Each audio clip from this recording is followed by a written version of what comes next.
The paramedics were still cutting my mother out of the wreckage when my phone rang. I remember the sound of it, that specific vibration against my shattered ribs, buzzing through the blood that was already pooling in my chest cavity. The ringtone was one I'd set years ago, a soft acoustic melody Nathan had once hummed to me in the dark. I thought it was romantic then.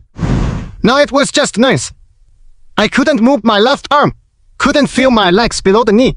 But somehow my right hand found the phone, fingers slick with something dark and sticky that I refused to look at directly.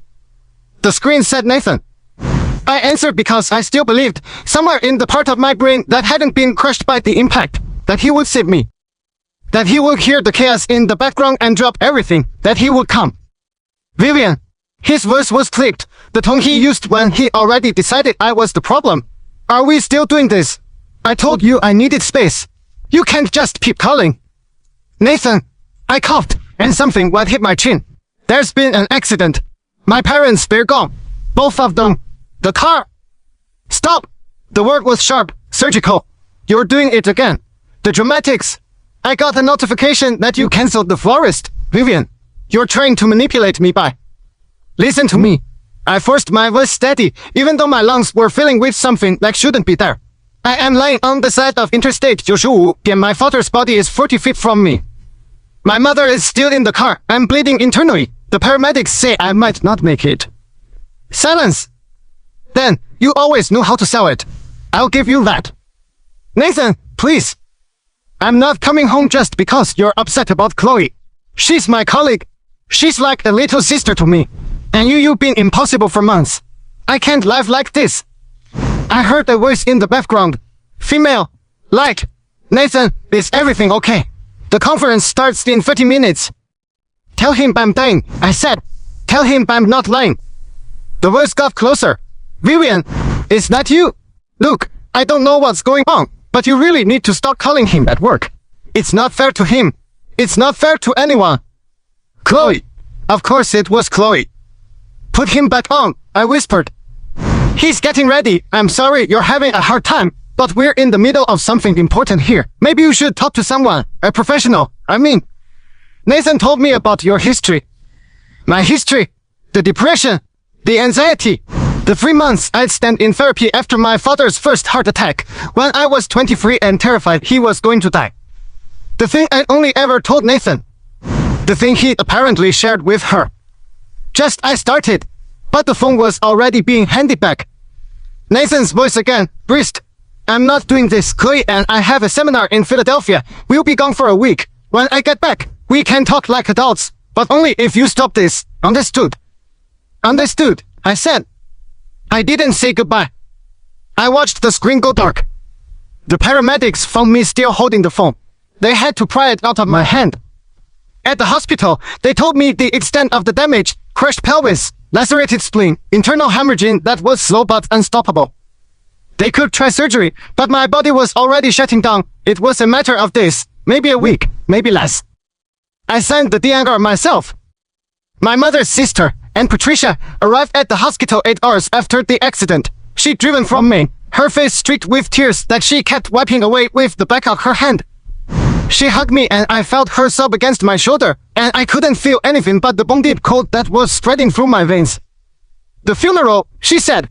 I'll arrange it. Don't worry about anything. There's a donor form, I said.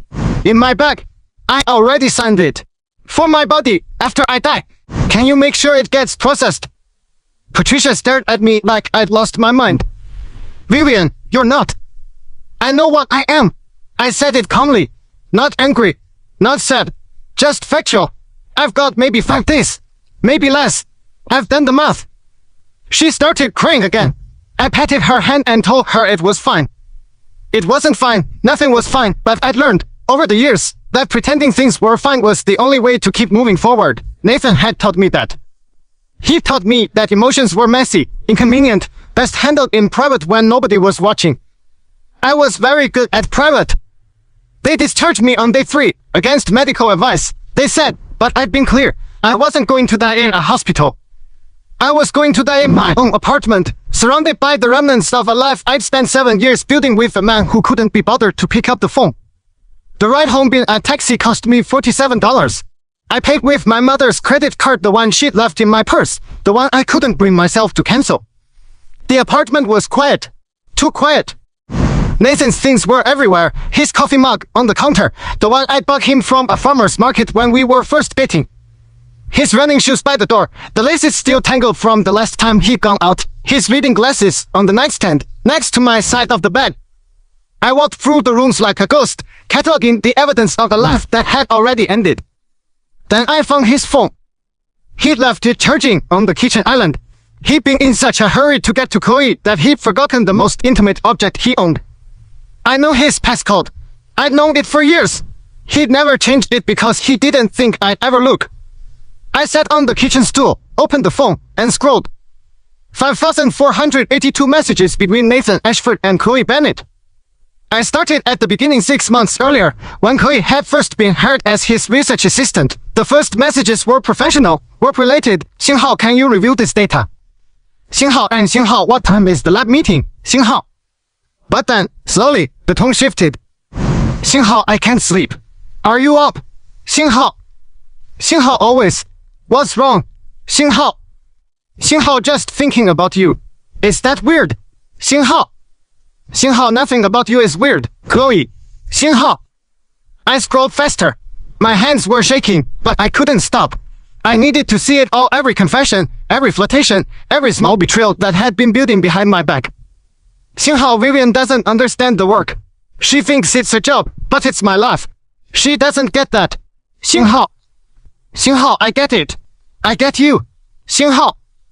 There were photos, selfies she'd sent him from her apartment, wrapped in a towel, a video of him laughing, actually laughing at something she'd said. I'd forgotten what his real laugh sounded like.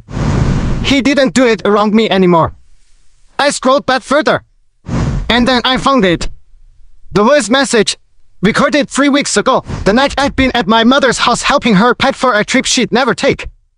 Nathan's voice, low and intimate. Xinghao, I think about you all the time. Chloe.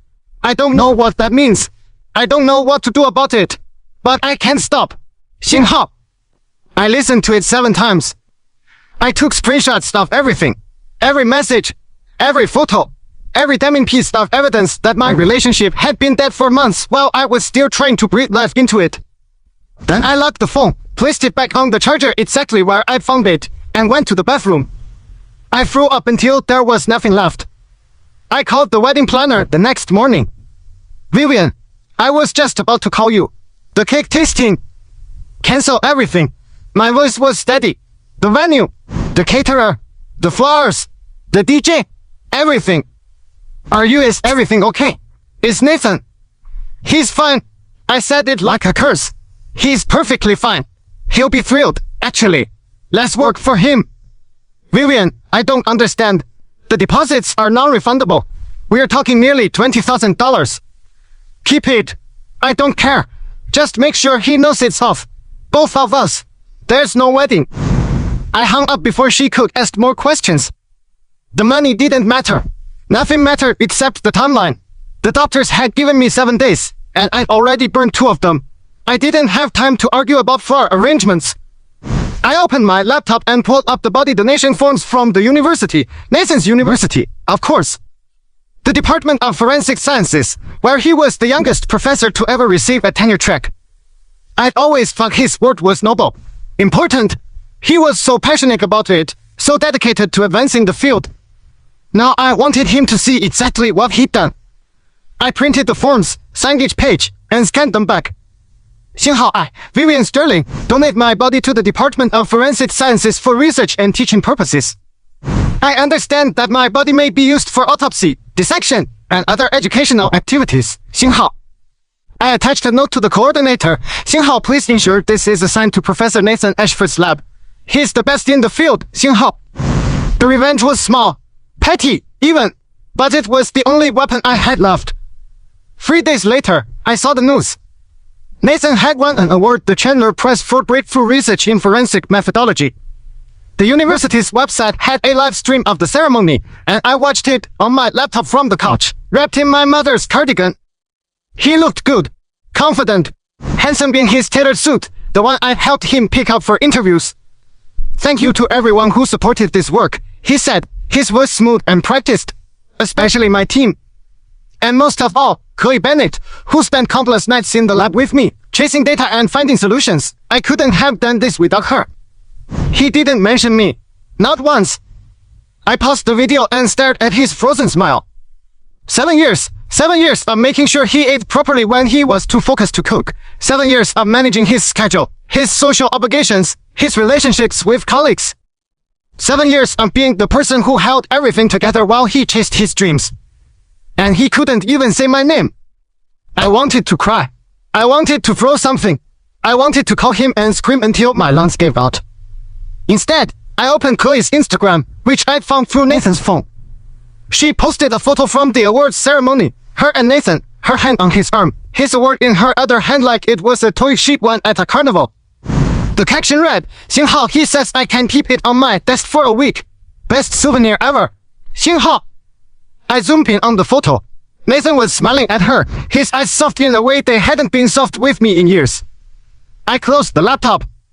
The pain in my gut was worse now. Constant, gnawing, a dull ache that I couldn't ignore. I swallowed 2 of the painkillers the hospital had given me and lay back on the couch, staring at the ceiling. I was going to die alone, in an apartment that had stopped being a home months ago, surrounded by the ghosts of a wedding that would never happen. I was going to die, and Nathan wouldn't even know. Unless I told him. I called him that night. He answered on the 3rd ring, his voice guarded. Vivian, it's late. I know. I sat on the bathroom floor, the tailcoat through my sweatpants. I need to tell you something, and I need you to listen. Not argue, not dismiss. Just listen. Can this wait? I've got papers to grade and... No, the work came back harsher than I intended. It can't wait. Nathan, I'm dying. He sighed. The sigh he did when he thought I was being dramatic.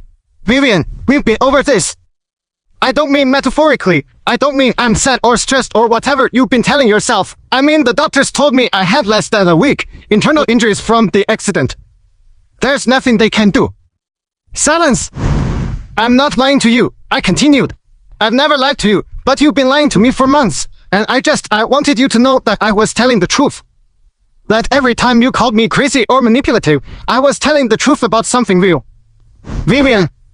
Goodbye, Nathan. I said it softly. I hope you and Chloe are very happy together.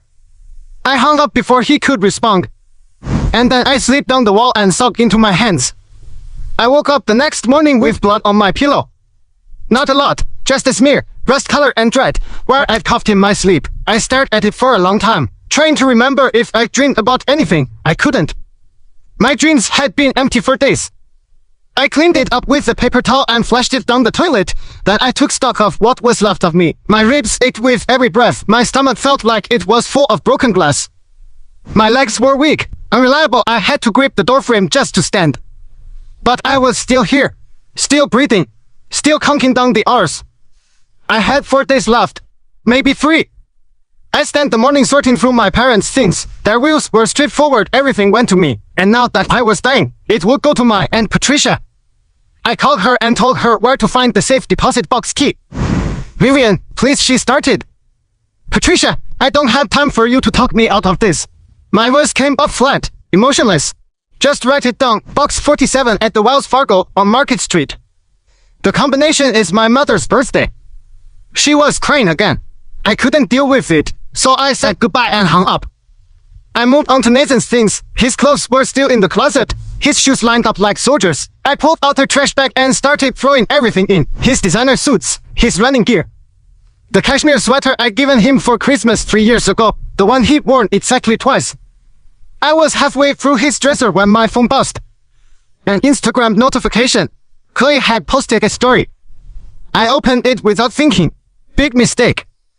There she was, in a crowded bar, her head thrown back in laughter, and there was Nathan, his arm around her shoulder, his face turned toward her like she was the only person in the room. The caption read, 星号 celebrating the win with my favorite person, 香槟杯星号. I watched it 3 times. Then I threw my phone across the room. It hit the wall and cracked the screen.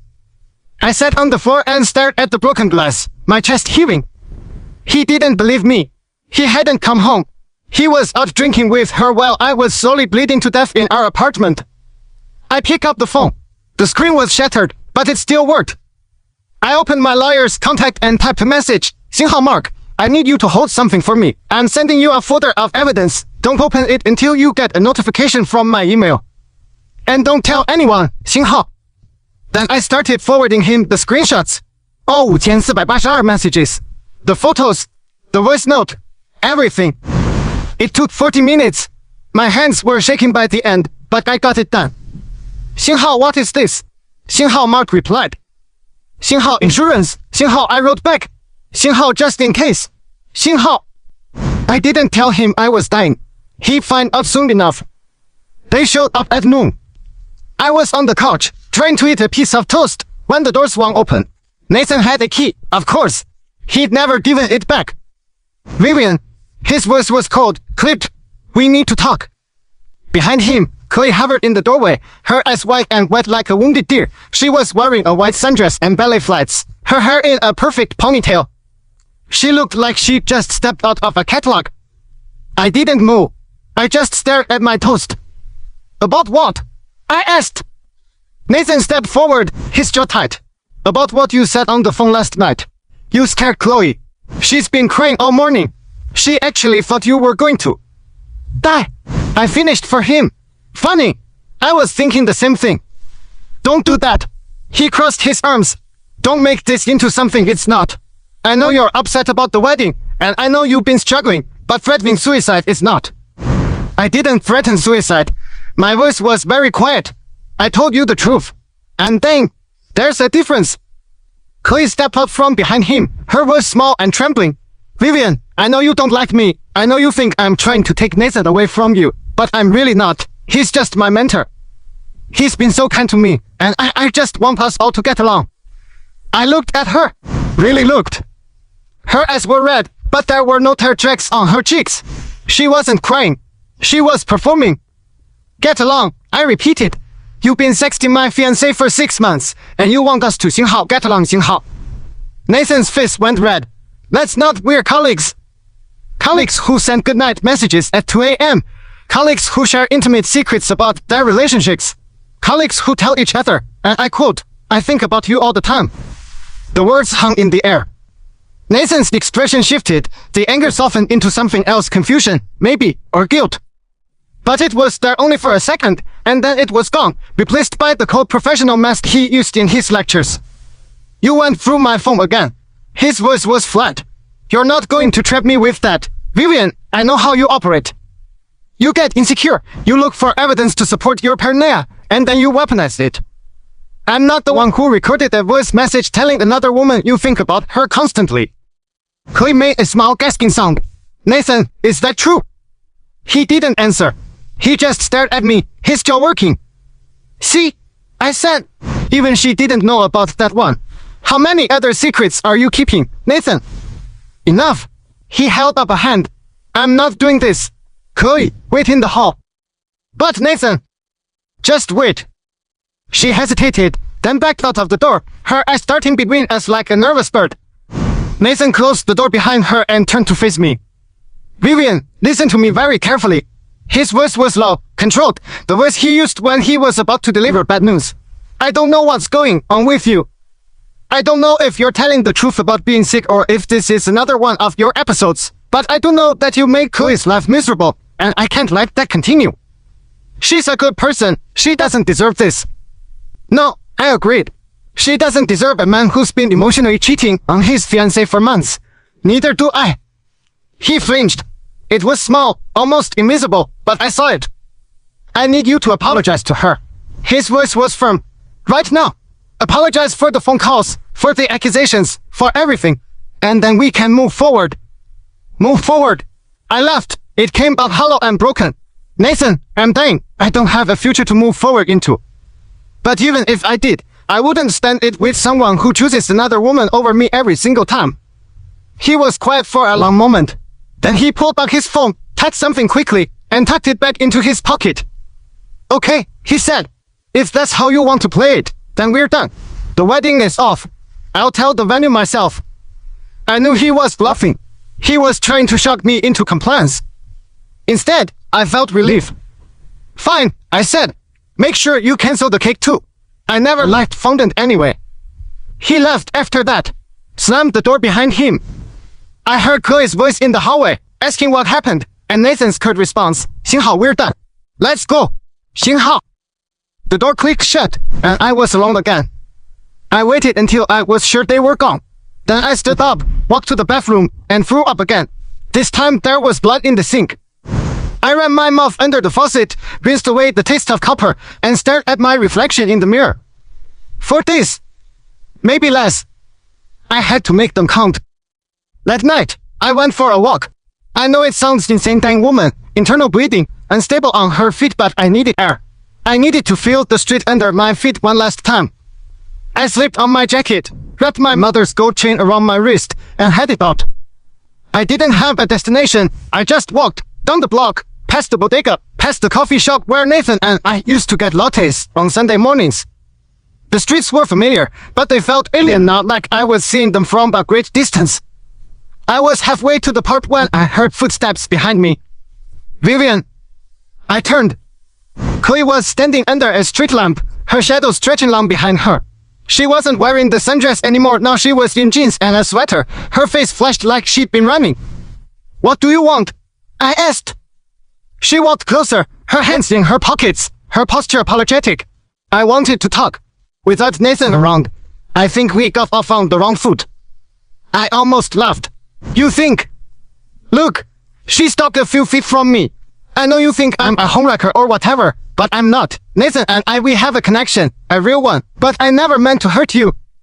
I couldn't help it. He's so... She trailed off, her eyes glowing with false sincerity. You couldn't help it. I repeated the words flatly. No, and I'm sorry. She stepped closer. I'm so sorry, Vivian. I wish there was something I could do to make it right.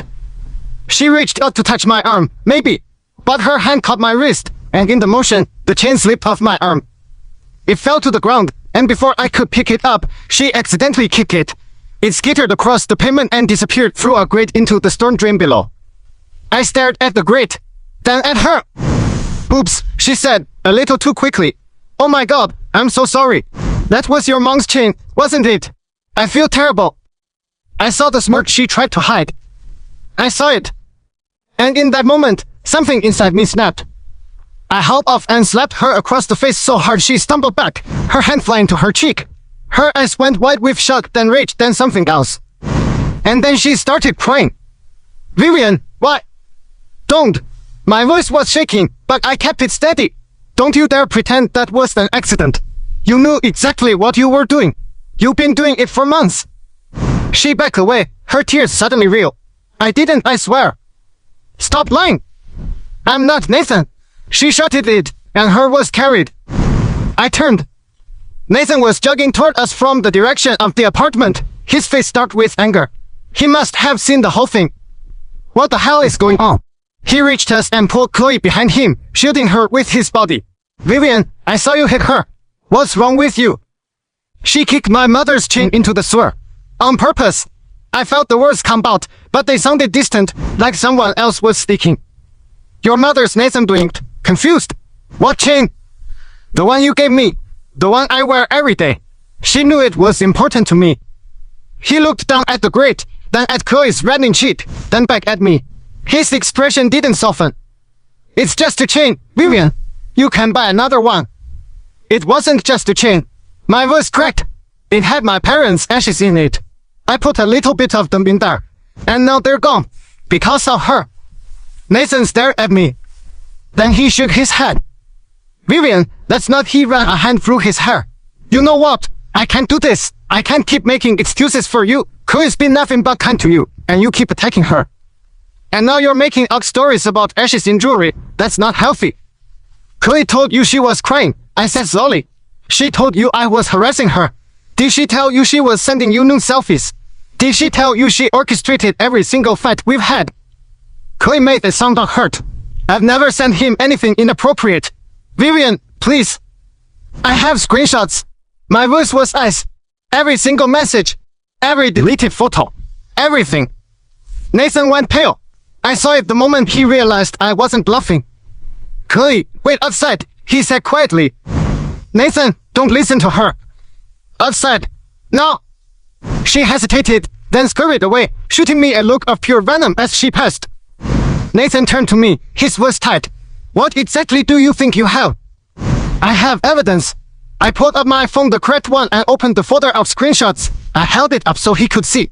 I have everything, the messages, the voice note, the photos. Every lie she told you about me. He looked at the screen. His face went through several stages: confusion, disbelief, horror. I watched him process it all in real time. Chloe told me you were unstable, he said finally. She said you were obsessed with her, that you were making things up. She was lying. My voice was flat. She's been lying from the beginning. But you didn't want to believe that, because it was easier to think I was the problem. He stepped back. How long have you had these? Long enough, but I'm not going to use them against you. Nathan, I'm not that petty. I pocketed the phone. I'm going to die in a few days, and I don't have time to waste on revenge. I just wanted you to know the truth, and then I wanted you to leave me alone. I turned and walked away. He didn't call after me. 3 days later, I saw what he'd done. I was in bed, barely strong enough to sit up, when I opened my phone to check the news. And there it was, a blog post on the university's website, written by Nathan Ashford. Xinhao, the weight of false accusations. A professor's story of dealing with a partner's mental illness. Xinhao. I started reading. He detailed my psychiatric history, the depression I'd struggled with as a teenager, the anxiety that had landed me in therapy after my father's first heart attack. He'd used clinical terms, careful language, but the implication was clear. I was unstable, unreliable, a danger to myself and others.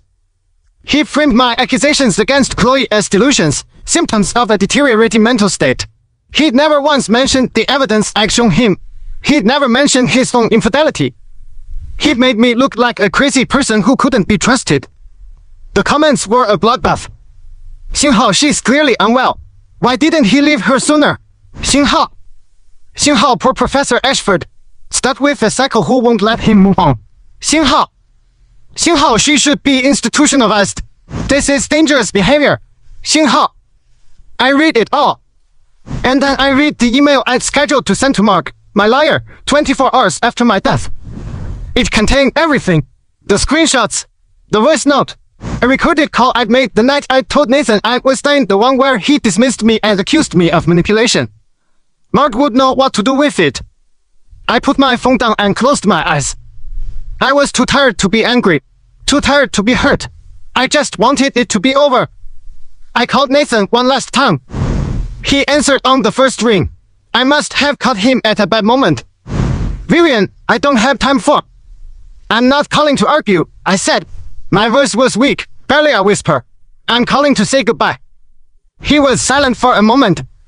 What do you mean? I mean, I'm going to die today. I coughed, and something wet hit my hand. I don't have much time, and I wanted to tell you I forgive you. Forgive me for what? For not being there. For choosing her over me. For never believing me. I took a shaky breath. I don't want to die angry. I just want to go in peace. Vivian, you're not making sense. I know. That's the point. I smiled, even though he couldn't see it. Goodbye, Nathan. Vivian, wait. I ended the call. And then I lay back, closed my eyes, and let the darkness take me. The last thing I heard was a door opening somewhere far away. But it didn't matter. I was already gone. I didn't expect to wake up. But I did. Sort of. There was no pain, no weight, no breath in my lungs for beating my chest. I was just Xinhao Dai Xinhao, hovering at the ceiling of a room I'd never seen before, watching a team of people in scrubs wheel a gurney through double doors. The body on the gurney was mine. I recognized the pale skin, the dark hair splayed across the pillow, the small scar on my right hand from a childhood kitchen accident.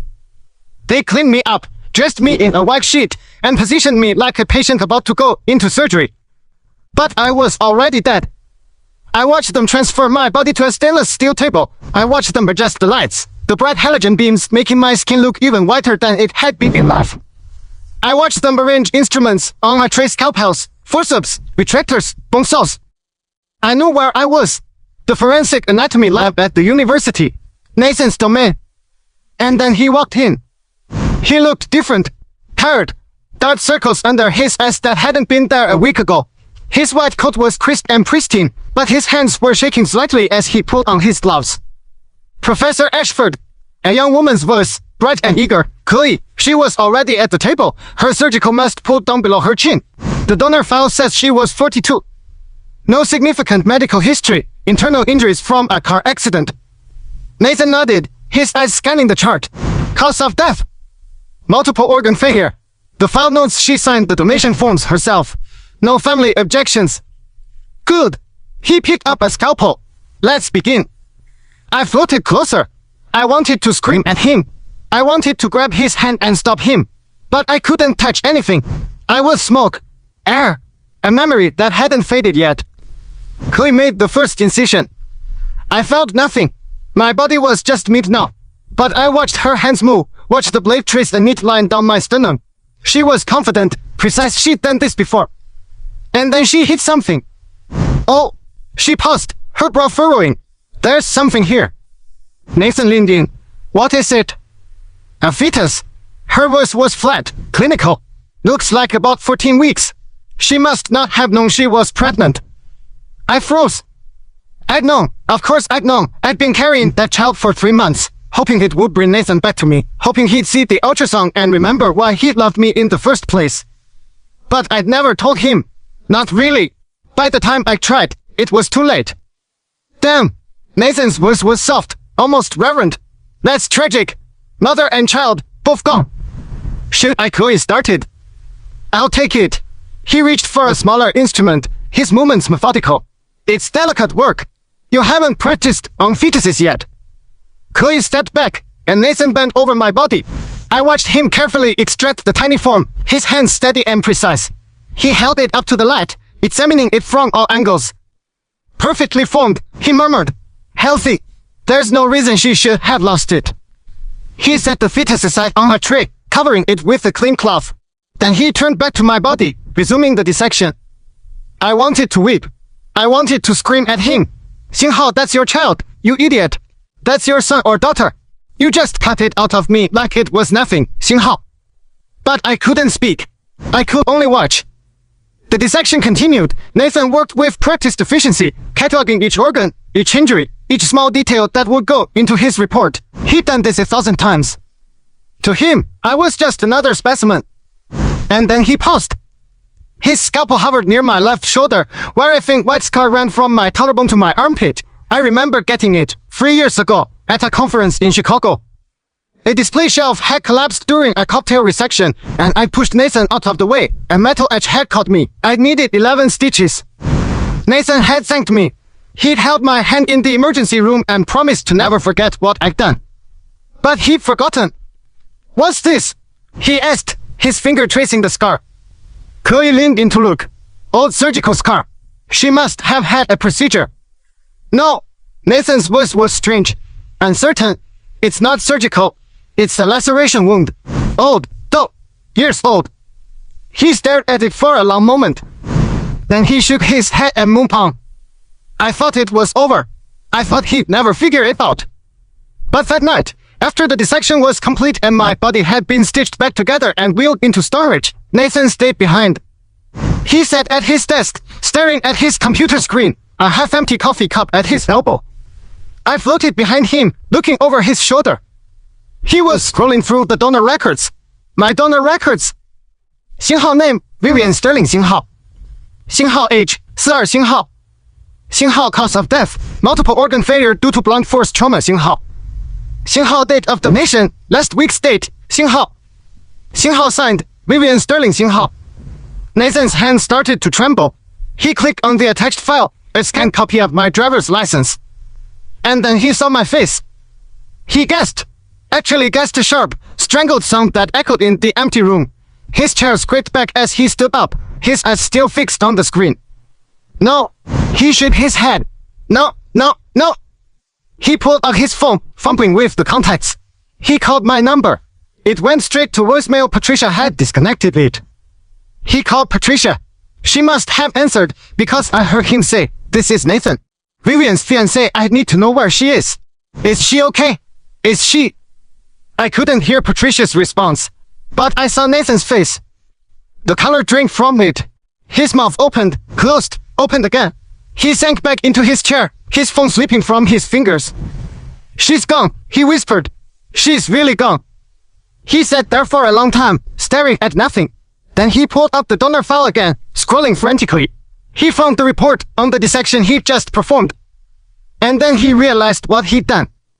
He cut open his own fiancée. He removed her organs. He held her child in his hands and called it a tragedy without ever knowing it was his.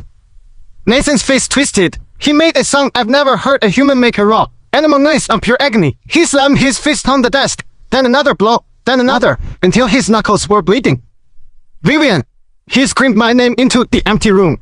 Vivian, I'm sorry. I'm so sorry. He was crying now. Great, heaving sobs that shook his whole body. He crumpled to the floor, his hands over his face, his shoulders shaking. And for the first time since I died, I felt something. Not anger, not even sadness. Just a profound, bone-deep weariness. I wanted him to suffer. I fantasized about it in my last days. I'd imagined him discovering the truth and being destroyed by it. But now that I was watching it happen, it didn't feel like victory. It just felt empty. The next few days were a blur. Nathan stopped going to work. He stopped answering calls. He locked himself in our apartment and went through my things, the things I'd left behind, the things I wanted him to find. He found the letter I'd written to my mother, the one I'd never sent. He found the wedding cancellation notice I drafted, where I'd written, Xinghao, he fell in love with someone else. Xinghao. He found the evidence I'd forwarded to Mark, my lawyer, the screenshots, the voice note, the recorded call. Mark had sent me a confirmation email before I died, and Nathan read it, his face going paler with every word. And then he found the one thing I hadn't expected. A folder on my laptop, labeled Xinghao Koi evidence. Xinghao. Inside were messages I'd never shown him. Screenshots of Chloe's private Instagram stories, the ones she'd sent to close friends, her friends, plus me. I'd found them months ago and taken screenshots. In them, she was bragging about Nathan, about how she'd stolen him from me, about how I was so pathetic that I couldn't even see what was happening. Nathan read them all. I saw his hands shake. I saw his jaw tighten. I saw the moment when his grief turned into something else. Into rage. He drove to Chloe's apartment that night. I followed him, I didn't know why, but I couldn't stay away. She opened the door in silk pajamas, her hair tousled, her face soft with sleep. Nathan, what are you doing here? It's midnight. How long? His voice was low, dangerous. How long have you been playing me? What are you talking about? She stepped back, her eyes wide with confusion. Nathan, you're scaring me. The Instagram stories. He stepped inside, his hands balled into fists. The ones you sent to close friends. The ones you showed Vivian, my fiancée, where you were mocking her. Bragging about how you'd taken me from her. Chloe's face went pale. She saw them, Nathan continued. She had screenshots. And you knew she'd see them. You Xinghao wanted Xinghao her to see them. You wanted to hurt her. I didn't. Chloe started. Nathan, you need to calm down. Calm down. He laughed, a hollow, broken sound. I just found out that the woman I was supposed to marry died alone because I was too busy believing your lies. And you want me to Xinghao, calm down, Xinghao. Chloe's back hit the wall. She was dying. I thought you told me she was dramatic. Because you told me she was unstable. You fed me that story from day one. Every time she called, you made sure I thought she was overreacting. Every time she showed up, you made her look like the crazy one. I was trying to protect you. Chloe's voice cracked. She was holding you back. You were so much more without her. Don't. Nathan's voice dropped to a whisper. Don't you dare pretend you were doing this for me. You wanted me, Chloe. You wanted to take her place, and you didn't care who got hurt in the process. Chloe was silent. Then, slowly, her mask slipped. The fear in her eyes hardened into something else. Fine. Her voice was cold now.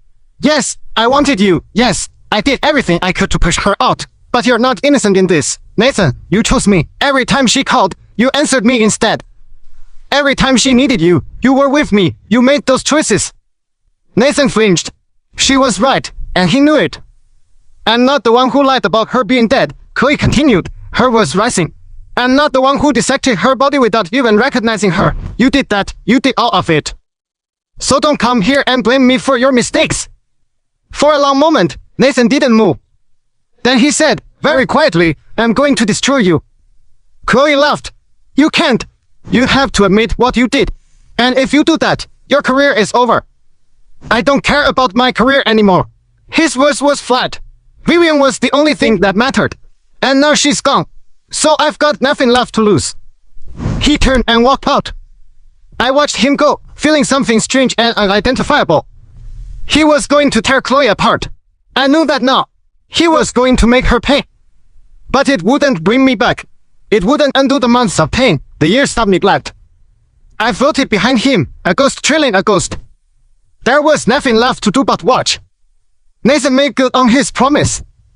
Within a week, he compiled a dossier on Chloe, every academic falsification, every data manipulation, every lie she told to cover her mistakes. He'd been covering for her for months, but now he stopped. He submitted everything to the university's ethics board. Chloe was fired within 48 hours. Her career was over. She'd never get another academic position anywhere. But Nathan didn't stop there. He went to the press not to talk about the affair, but to expose the research fraud. He gave interviews about academic integrity, about the importance of truth in science. He never mentioned my name. He didn't have to. Chloe was publicly humiliated. Her friends abandoned her. Her family disowned her. She called Nathan one last time, begging him to stop. I heard his side of the conversation. You took everything from me, he said. You took my future, my child, the only woman I've ever loved. And now you want mercy. You don't deserve mercy. He hung up. Chloe never called again. But Nathan was broken. He resigned from the university.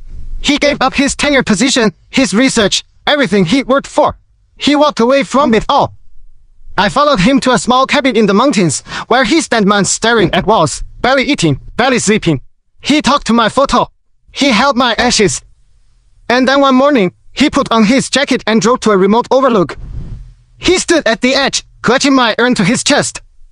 I love you, he said to the wind. I didn't know how much until you were gone. But I loved you, and I'll never forgive myself for what I did. He stepped forward. The drop was 300 feet. He didn't hesitate. He fell, and I felt something inside me break. I hadn't wanted this. Not really. I wanted him to suffer, to understand, but I hadn't wanted him to die. That wasn't justice. It was just another tragedy. I screamed into the wood. But nobody heard me. I came back one last time. I don't know why. Maybe it was unfinished business. Maybe it was just a ghost's version of closure. Nathan's cabin was empty now. His belongings had been packed away by his sister. The only thing left was a framed photo of us taken years ago, when we were young and in love and hadn't yet learned to hurt each other. I stared at it. And then I heard a voice. Soft. Familiar. Vivian. I turned. There was no one there. But I felt warmth. A hand on my shoulder. My mother. Come home, sweetheart, she said. It's time. I closed my eyes. And for the first time since I died, I let myself rest. He didn't jump.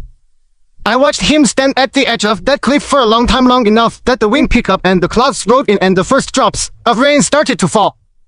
His knuckles were white around my urn. His eyes were red and swollen. His whole body shook with the effort of staying upright. And then, just as he leaned forward, I did something I didn't know I could do. I spoke. 信号 don't. 信号. It wasn't a song.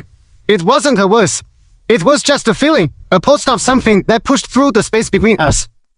Nathan froze. His head snapped up, his eyes scanning the empty air. Vivian, he whispered. I couldn't answer. I didn't have the words.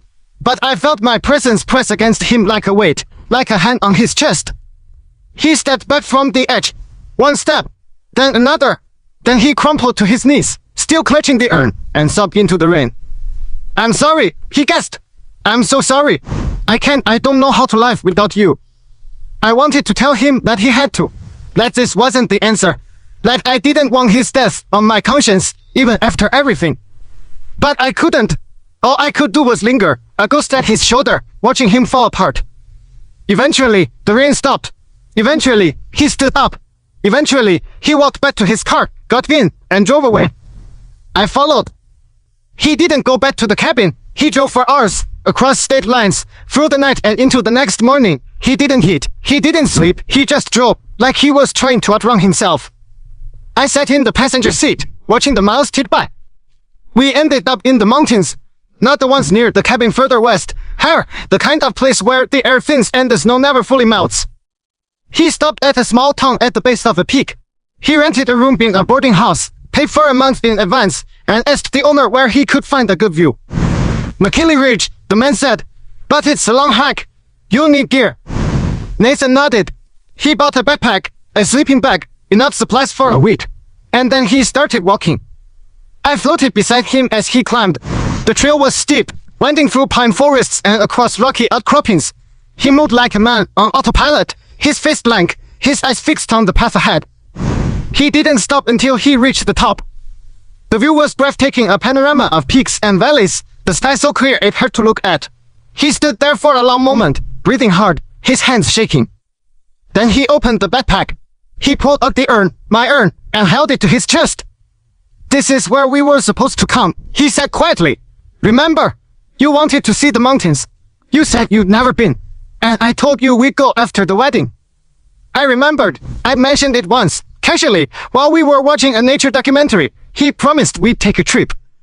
It was one of the few promises he actually kept, just not in the way either of us expected. He sat down on a flat rock, the urn cradled in his lap, and stared out at the horizon. I'm not going to kill myself, he said. You stopped me. I don't know how, but you did. And I figure you must have had a reason. He paused, waiting for an answer. I couldn't give him one. So I'm going to stay here. For a while. Until I figure out what I'm supposed to do next. He unpacked his sleeping bag, set up a small camp, and settled in for the night. I stayed with him. The days turned into weeks. Nathan built a routine, waking at dawn, hiking to different viewpoints, writing in a journal I could never quite read over his shoulder. He talked to me sometimes, telling me about his childhood, his regrets, the things he wished he'd said. He never mentioned Chloe. He never mentioned the university. He never mentioned the things he'd done. One night, when the moon was full and the stars were sharp as needles, he opened his journal to a fresh page. He wrote for a long time, his pen moving steadily across the paper. When he was done, he tore out the page and folded it into a small square. He buried it under a rock at the edge of the ridge. I drifted closer, trying to read what he'd written, but the ink was smudged and the moon was too dim. All I could make out was the last line, 星号, I'll find you in the next life. 星号. A month passed, then two. Nathan's beard grew long, and his clothes started to wear thin. He'd lost weight too much. His face had sharpened into angles, his eyes sunken with grief. But he was still alive, still breathing, still waiting for something. I didn't know what. Maybe he didn't either. On the last day of the second month, he packed up his camp and started the hike down. I thought he was leaving. I thought he finally decided to go back to the world. But he stopped at the base of the mountain, turned left, and walked toward a small wooden chapel that sat at the edge of the forest. It was abandoned. The roof was half collapsed, the windows boarded up, but the door was unlocked. Nathan pushed it open and stepped inside. The interior was dusty and dark, lit only by slivers of light through the cracks in the boards. There was an old wooden altar at the front, and a single pew. Nathan walked to the altar and knelt. He stayed there for an hour. When he stood up, he looked different, calmer. He pulled out his phone, typed something quickly, and pressed send.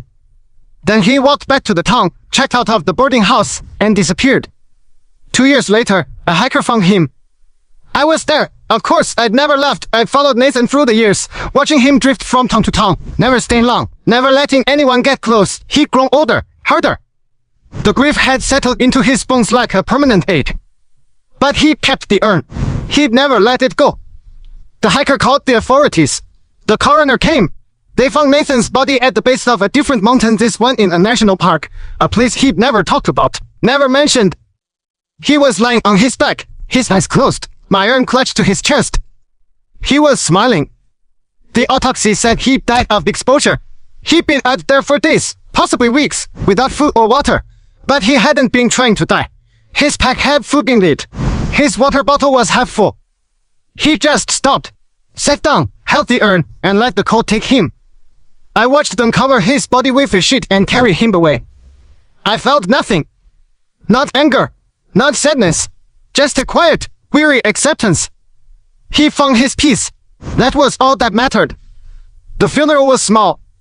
His sister, Andrea, arranged it. She stood at the grave, her face pale, her hands clasped in front of her. There were only a handful of other people, all colleagues.